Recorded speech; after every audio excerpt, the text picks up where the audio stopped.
샬롬! 오늘의 말씀지기 임유진 간사입니다. 무더운 여름 건강 유의하고 계신가요? 무더위 속에서도 하나님의 말씀으로 마음을 시원케 하는 모든 풍삼 구독자 여러분이 되시길 바랍니다. 지난 13장에서 사랑에 대해 이야기를 한 후 바울은 오늘 본문에서 사랑을 추구하며 신령한 것들을 사모하되 특별히 예언을 하려고 하라고 권면하고 있습니다. 여기서 말하는 예언은 무엇을 의미하는 걸까요? 세계를 깜짝 놀라게 한 12가지 예언, 우주인이 알려준 충격 예언 등 다양한 매체들을 통해 미래를 추측하는 예언들을 찾아볼 수 있는데요. 성경에서 말하는 예언은 미래를 예고하는 것이 아니라 하나님께서 공동체에게 주신 메시지를 전하는 것을 의미합니다. 오늘날 우리에게 예언은 바로 성경 말씀이 되겠지요. 바울은 공동체 안에서 방언을 하는 것보다 예언을 하라고 권면하고 있습니다. 그렇다고 바울이 방언의 능력을 폄하하는 것은 아닙니다. 예언도 방언도 동일한 성령의 은사이기 때문입니다. 다만 성령의 은사는 개인의 유익보다 공동체의 유익을 위해 주신 것이기 때문에 이런 기준에서 방언보다 예언이 공동체에 더 유익하다고 이야기하는 것입니다.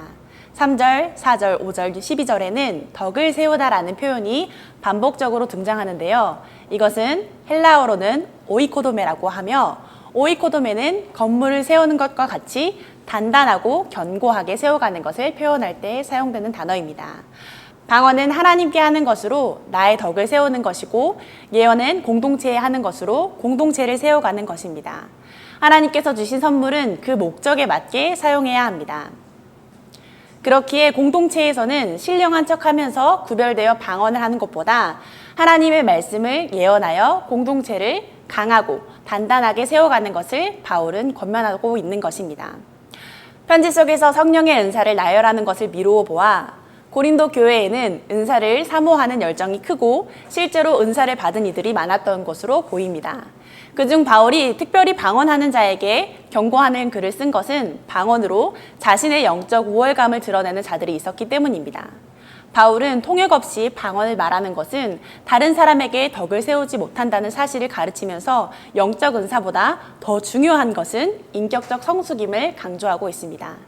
하나님께서 사랑으로 성령의 은사를 주셨듯이 우리도 사랑에 따라 은사를 사용해야 함을 기억해야 할 것입니다. 33절에서 40절의 말씀은 문자 그대로 적용하는 것이 아니라 문맥에 따라 적용해야 합니다.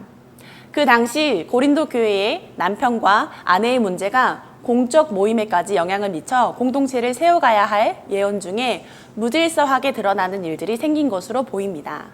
11장 5절에 보면 여자들도 기도하고 예언하는 것을 허용한 것으로 보이므로 여자는 교회에서 잠잠하라는 이 말을 절대적인 금지로 보기는 어렵습니다. 사도행전 21장에 나오는 전도자 빌립의 딸들도 예언하는 여자들이었습니다. 바울은 아마도 여자들이 목소리를 높여 예언을 판단하는 행위를 금하고 분별하는 일을 하여 잠잠하기를 권면했을 것입니다. 바울은 그런즉 내 형제들아 예언하기를 사모하며 방언 말하기를 금하지 말라. 모든 것은 품위 있게 하고 질서 있게 하라고 얘기하며 복잡하고 어려웠던 논의를 요약합니다. 결국 모든 일의 중심을 하나님의 말씀과 사랑에 두어 자신을 드러내고 자랑하기보다 공동체를 돌아보고 단단하게 세워가라고 바울은 가르칩니다.